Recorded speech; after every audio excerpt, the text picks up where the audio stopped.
Cool. Right, so this was your initial inquiry. We have 2 kids, Noah and Leo. Noah is a very sensitive and shy person. It takes a long time for her to get confident with new people, kids or adults. At home, she can behave really well, being responsible, doing what we tell her to do, or sometimes even trying to help with things that have to be done. Lately, she's having tantrums again, really bad ones. This happens mainly in the mornings before going to school. She could scream and cry for 1 hour and nothing I try works. She wouldn't want to get dressed, have breakfast, brush her teeth, nothing. This can also happen during the day on the way home from school or at home. It's so frustrating because it seems she can't get out of it and I don't know what to do. I'm feeling stressed, frustrated and sad. And the worst thing is that I feel that I'm not a good mum to her because I can't seem to get through to her, even if we are normally really close. You find yourself in a situation where you really don't know what to do, how to deal with it, and what's going on, that you don't know how to set boundaries, which we've already discussed. Yeah. How does that feel, hearing that back? It almost feels like, I think I almost forgot about it. And if I think back, I think, my God, this was such a stressful time. And I wish I would have reached out earlier to you. And because this is like something from the past. Yeah. And we still have situations where we may have difficult situations, but now I understand everything a lot better. Now I know, I see the world more through their eyes than through my eyes. I am not thinking permanently, what should I do? What can I do? What do I have to do? I am a lot more reactive. I am just taking myself back and letting them be, for the good or for the bad. And this is so important. And if they feel heard, and if they just can be, and if they feel something is with them and something understands them, they open themselves, and then you can get through to them. Yeah. Yes. And I'm curious, with reading that back, about Noah's tantrums and these hour-long episodes. How's that? That was horrible. That was horrible for me. And I remember that sometimes I also started crying because I just didn't know what to do. I had this little kid there, and I felt totally helpless and frustrated and like failing as a parent. And I thought I am the only one who has to go through that. And I'm the only one who doesn't get it right. And my kids will have like massive traumas from their childhood because of me. It was horrible. It was really horrible. Yeah. And now with these tantrums, do they still present themselves for that duration and with that intensity? No, we don't have tantrums at all. We may have some dysregulated moments because they happen, because they are kids and they live in their world, then in their own world. I think sometimes we still expect maybe too much from them or want them to behave in a certain way, when we get a bit off track with thinking how old they are, what can they do, what can't they do, how they feel in this moment and why.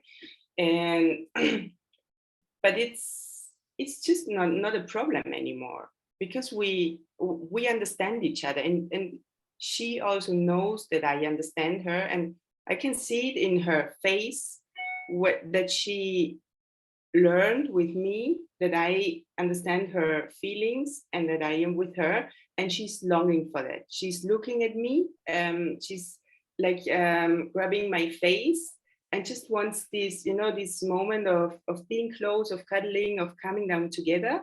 and then we are fine. Yeah. Yeah. And hearing there how you've got that attunement and how you beautifully co-regulate in these moments, as we mentioned before, you hold that space however long you need to. Yeah. And actually seeking that, you're her safety, and you're now able to give that to her. Yeah. And we briefly touched on it before, but just wondering how you regulate in them moments now from what it was like before. So I think before I wasn't aware of my bodily sensations, of my emotions. I was just all over the place, just like and wanting this to go away, not accepting any of this. So now I still get angry, nervous, stressed, or whatever, like every parent does now, every now and then. But I am very, very aware from the first moment. When I feel my temperature rising, I tell them that the heat is coming up here in my body, that I'm really getting hot and stressed, and just that, noticing it and accepting it helps that it doesn't go a lot further. Yeah. There are days where this doesn't work so well. What I do many times is that I just tell them, I have to leave for a second and I will be back and I will be with you again, but I have to leave now. Yeah. And I am going away. I'm going away just for a minute to a different room. I'm breathing, trying to deep breathe, or I'm just, sometimes I'm like, and then I'm like, okay, let's go back. And then I go back, and then I can co-regulate and be with them. I love that. And that awareness of the thermometer rising and explaining that to them, because that's what you're modeling to them about. I can feel this sensation coming up, and this means I'm angry and I'm frustrated, and I just need a minute. Yeah. And I really, really like that. And I like when you said it in the beginning, I had no awareness of my feelings or my sensations. And I remember that, and not being too sure on how you felt. And now actually checking in, how do I feel? What is going on for me? Finding that acceptance, which you mentioned before, about this is what it is, tomorrow's a new day, and we can start again because you're human. Yeah. So in this experience, if you were to explain it to somebody else, how would you explain it? Because I'm sure you probably get friends asking you about it and things like that. How would you explain that? I think some of the most important points is age and expectations.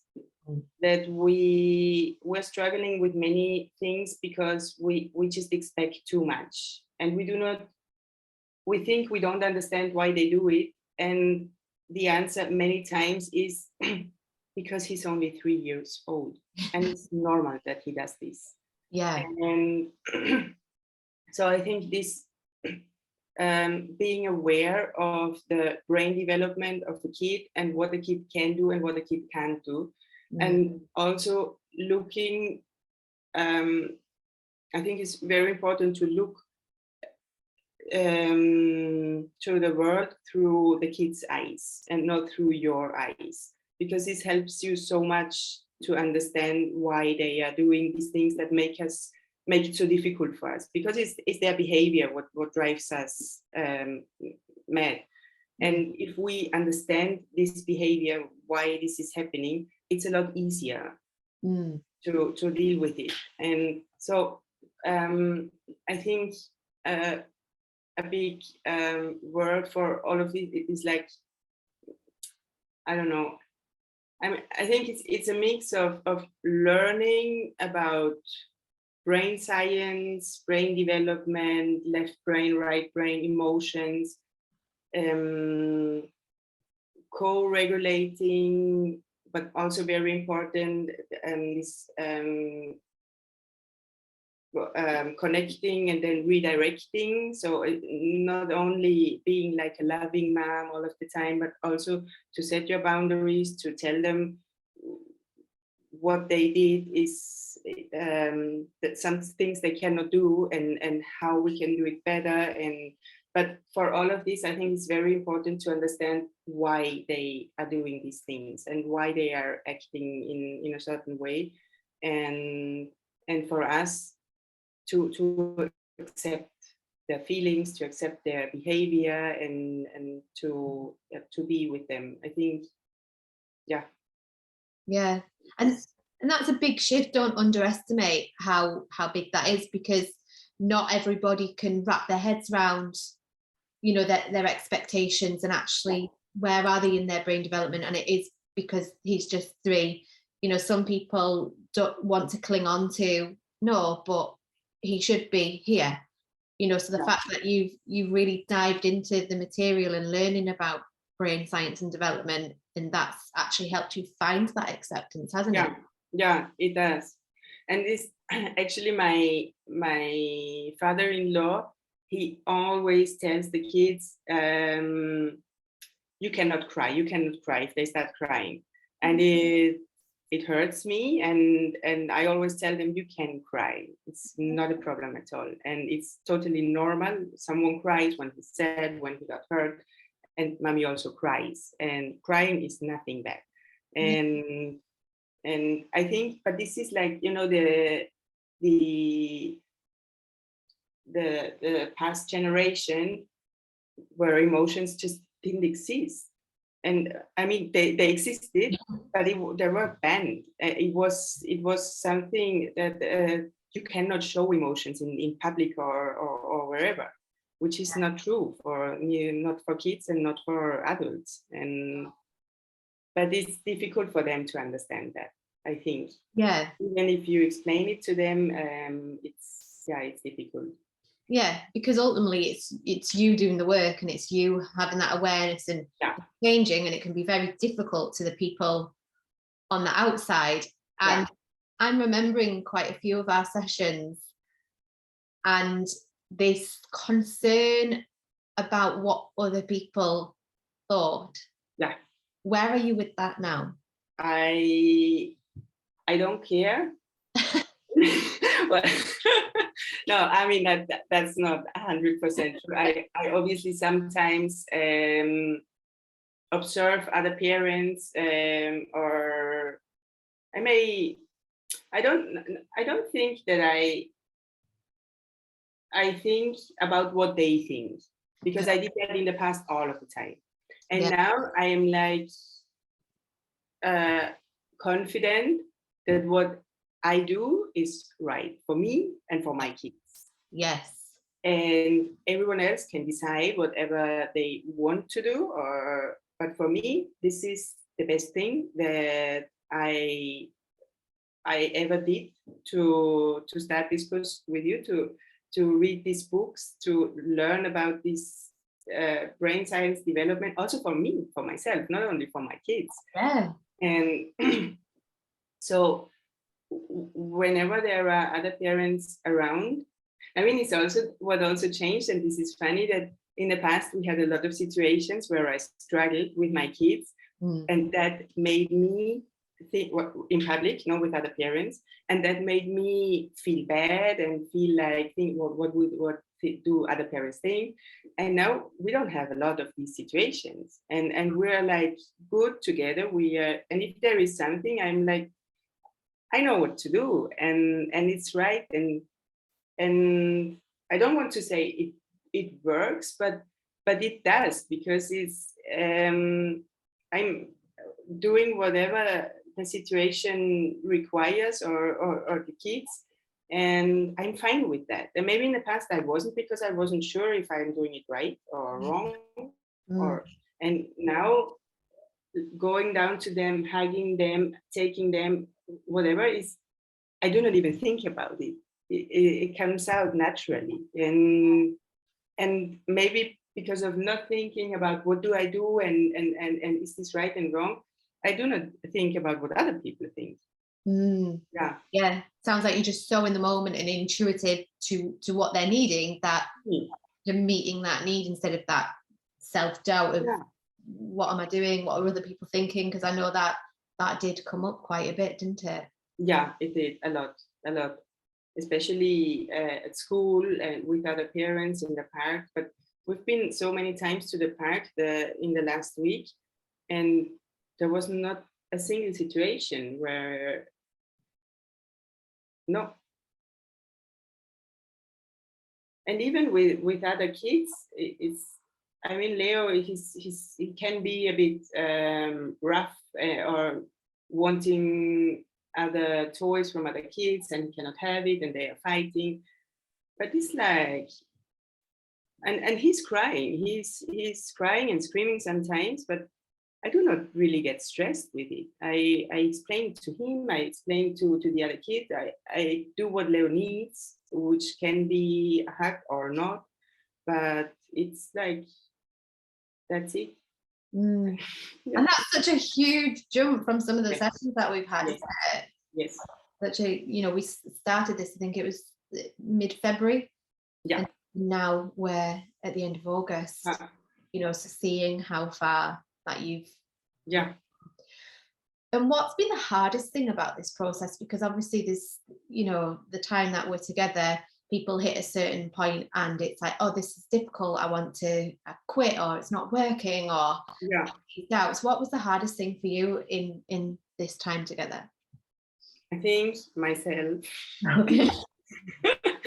To learn to be aware of my emotions, my body feelings, to learn that if I am calm, the kids are calmer as well. And at the beginning, that stressed me so much because I thought everything depends on me. My God, I have to be calm,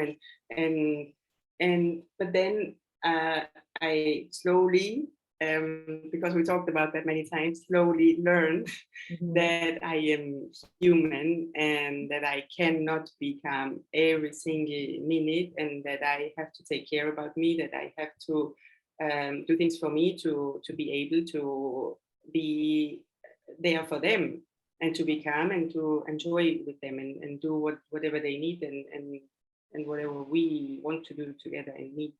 And so I think I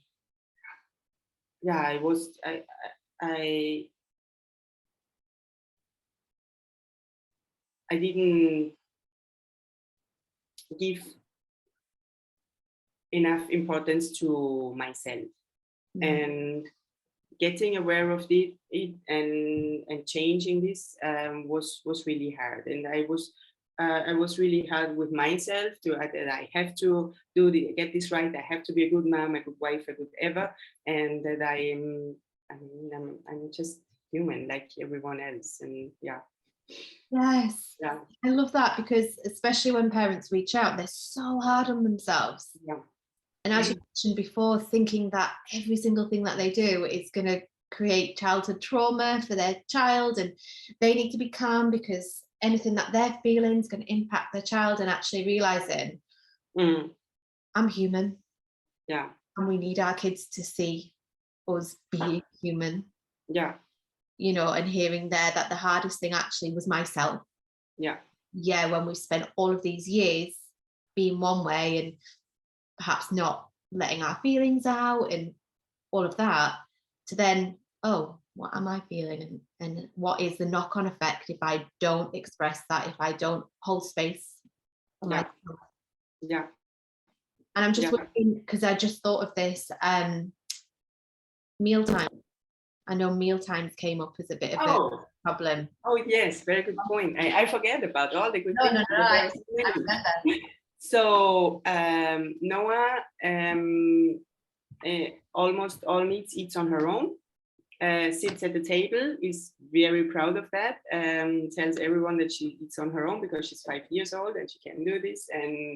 And sometimes she said, because if I eat everything on my own, you will give me a candy money, right?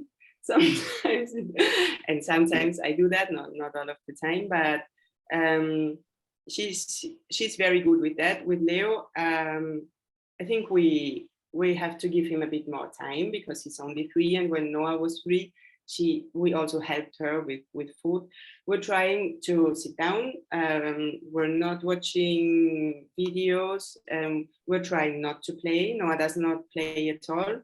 Sometimes with Leo, we play a bit with him sometimes, just also for him to make dinner time not only something that is, I don't know, that is a struggle, but to have something that he's also looking forward to,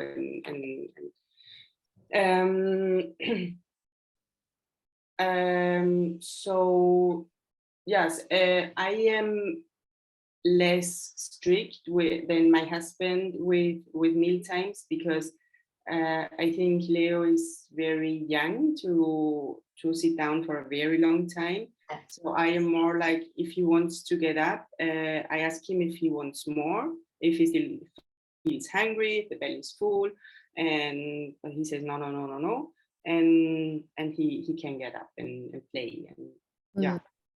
And I'm trying to really ask them if they are hungry and what they feel, if the belly is like rumbling or whatever. So I really want them to be, and I also ask them what they want to eat, because I want them to develop this hunger satiety, and also like the different textures, how food tastes, what they, and I mean they do decide fruit many times. Many times, and if they want chocolate, and I mean, and they ate properly, they can also have chocolate. We're not like limiting things. I do not give them chocolate if they didn't eat anything, because I think they have to eat at least something good, and then they can have it. And they understand that, and they choose. Then they choose then like a yogurt or fruit or cheese or something, and then they can. And so meal times are a lot better. We're also, I think something that also helped a lot is that we are trying not to give them anything before meal times, and that works really well. So in the past we went to the park, and we always had something to eat with us. And now we don't take food with us. I mean, there is always something where you can buy food if they are really hungry or whatever. But we do not. We try not to let them eat like 2 hours before lunchtime or dinner time, and that works really well, because they are really hungry when they come home, and they eat really with hunger, and it's so nice to eat when you're really hungry. We know it from ourselves. No, everything tastes a lot better, and and that's a big jump, isn't it? Because it was only the last time that we spoke, a few weeks ago, that was a problem with meal times and feeding them and things, and getting Noah to a place where, oh, actually she'll happily eat, and helping them build that awareness of inner sensations by talking about, oh, how does your tummy feel, and that perhaps means you're hungry, and when we move the devices and things like that, it can help them bring their awareness to chewing and textures and and all of that. We when we were with my parents-in-law, sometimes we put the devices just for peace of everyone, and my parents-in-law, I mean, they are grandparents, they are and at some point they said they eat so well, and I said they are not aware what they are doing. They open their mouth and that's it, but they don't know what they eat, and if they are still hungry, and I mean that's not good. And you've done a lot of work around that. And I mean there are situations where I think which are exceptions, where we still do it, and that's fine as well. And they know it. They, especially Noah, knows it, that this is an exception and we do this today, but this does not mean that we go back to this every time. So and hearing that flexibility, and obviously Leo being 3, and again back to expectations, and I can't really expect him to sit at the table for like long duration of time, and just sort of accepting that. So within this experience that we've shared together, what are you most proud of yourself for?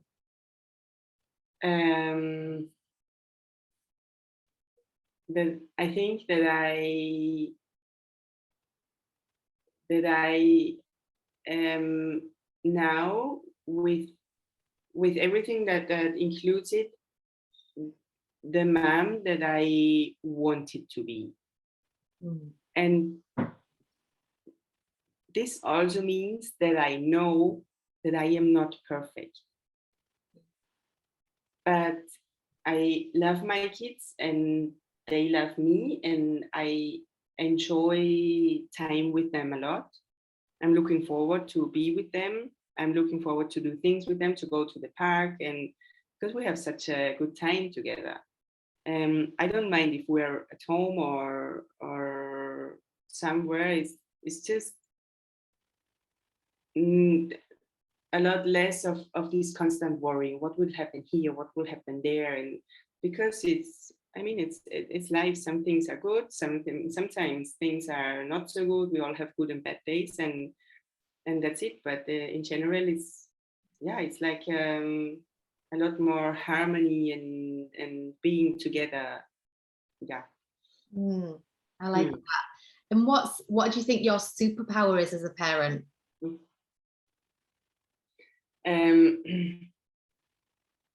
I think I don't know. Well, love and understanding, I think is very important to, yeah. And I think I'm really in a loving way trying to understand them and be there to guide them. I think that's, yeah. Yeah. Well, Yeah. and from an outsider looking in, I would say superpower, self-reflection. Yeah. You know, that is Yeah. constant for you in this process, in reflecting what happened here and how could we do this different. The holding space, Yeah. which has been difficult to do, but you do. Mm-hmm. As you mentioned before, knowing that Noah seeks that, or seeing the difference between Noah and Leo as well, and seeing Yeah. that he needs something different. You mentioned Leo doesn't always need the physical touch and things like that, and how he might snap out of something very quickly, and you and your husband are like, oh, wow. So, you know, that holding space, regulating yourself, the superpower, that actually the mantra Yeah. that you said, and the walking out the room and taking a minute, but also explaining that that's what you're doing, because then you're modeling it's that this is how I feel and this is what I need and this is how I'm going to meet that need. Yeah. I would say there's lots there, and this radical acceptance that you seem to have stepped into. Just accept this is what it is. Yeah. I am who I am. I'm not perfect, and that's okay. Yeah, I think this is so important. Yeah. Also for yourself to be, because now it's when these things happen, I'm not thinking about it a lot afterwards. I am just like, it happened, it wasn't perfect, like I am not perfect, and I will do it better tomorrow. I will just stand up again and be there again and do it better. And in the past, I was like, I think I was not sleeping nights because I was, my God, what did I do, and why, and this negative self-talk that destroys you. And now it's like, it's fine. Yes. Yeah. Yes, I really, really love that. And however you did that, getting that shift from constantly ruminating on it to being like, tomorrow's a new day. Yeah. I mean that was you, and and also these videos from Rebecca where she also explains this what happens with her kids, and that she's like sometimes, and that this is normal and it happens, and it's so good to see that these pros like you are also struggle with these things, I think that also happens, helps a lot. No, Yeah. yeah. Yeah. So if there was someone who was back where you were in February and they were having these struggles and they were going to reach out or they were inquiring about this process, what would you say to them? If they were wondering, oh, I don't know whether to take this program or not, what would you say? I would definitely recommend it to everyone, because it's such a mind shift and such a, but not only to raise your kids in a better way, to be with them in a better way, also for yourself. It also made a big difference for myself as a person in my life. And obviously this then also helps to be to be a better mom, or to be a better mom. I was a good mom before as well, but to understand everything better and to have a more relaxed and fulfilled life. Yeah. And do you think that you've accomplished your intentions and what you set out to gain from this parenting program? Yes, but this is a progress. I mean, this doesn't stop today, and I will I'm sure I will look at the materials again, watch videos again, reach out to you again for a call, and to just, I think this is like every, like sports, this is a training, and we cannot stop training, because if you are a marathon runner or whatever sports, if you stop training, you will lose your abilities. And this is the same thing. I think we have to continually remember ourselves of these things, do our exercises, like grounding exercises, and also go back to the books, to the lectures, and remember ourselves of these things, because we tend to forget it. And yeah, and children grow and change age, yes, hit different stages. That's yes, new to us. Yeah. Yeah, I really like that. I'm just gonna stop recording